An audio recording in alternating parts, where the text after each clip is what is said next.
You can stay friends if you want, or you can just act like you still like each other, and that also works.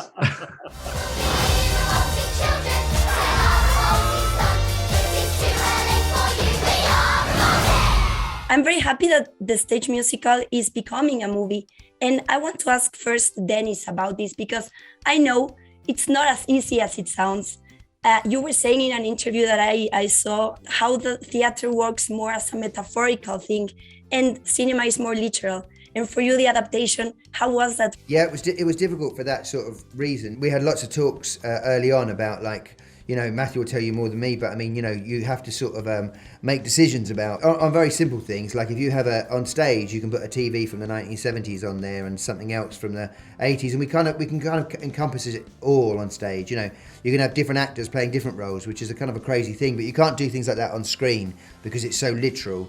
And so you have to make lots of concrete decisions. Every time you show an image on screen, there's a million other little clues and things that we're reading in the way we aren't on stage. So that was a huge challenge. I was very excited to know that I was going to interview you three together. It's difficult to make a question for the three of you together, but on the other side, it's like, that's so amazing because I can ask about the music, the architecture, and the adaptation at the same time.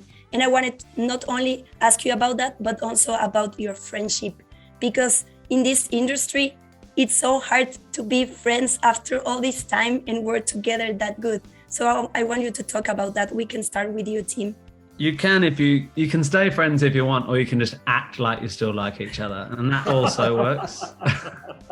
No, it is a curious thing, and I think it's testament to the fact that we had so much fun making it. I think how well the stage show has gone and how beautiful this film adaptation that these guys have made is, and the kind of longevity. I think the joy we had making it is in the show. Really, I think making film and TV and theatre is really challenging. And if you can have a foundation of laughter, then you have a real chance. And that was a really big key for us, is that Dennis and I just really like seeing who can make Matthew laugh the most. That's basically the game.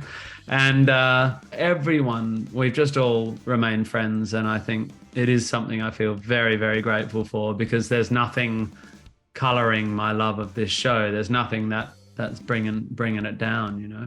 I don't think it's particularly because we're nice people. I have to say. Not, I think the thing about 2 out of 3 of us is lovely. The thing about being a creative person is that you're a bit of a perfectionist, for better or worse. It became really apparent almost immediately in the process that Tim and Dennis are brilliant. They are exactly right for the writing of Matilda. And so if they had been not perfect, probably it would be harder to get. It would have been harder, yeah. I think the three of us really, I don't have no idea what they think about me as a director, but I think the three of us admire each other's work enough to know that we're dependent on each other for this, you know. My last question for you is about the cast. The first Matilda movie was already made and you did the stage to choose. And I want to focus on Trunchbull. Emma Thompson, I was very afraid because I know she's a very good actress, but she has to be bad. And she's this amazing actress, which is so kind and so funny. And you managed to find the best actress for this role because she's so scary that when I saw the movie, I was like, thank you for choosing her. In the first conversation I had with Emma, she said, what do you think Trunchbull was like as a child? And I knew straight away that we were in exactly the right territory, because she wanted to ask a serious question like, what is it that makes somebody so bad, so mean, so villainous?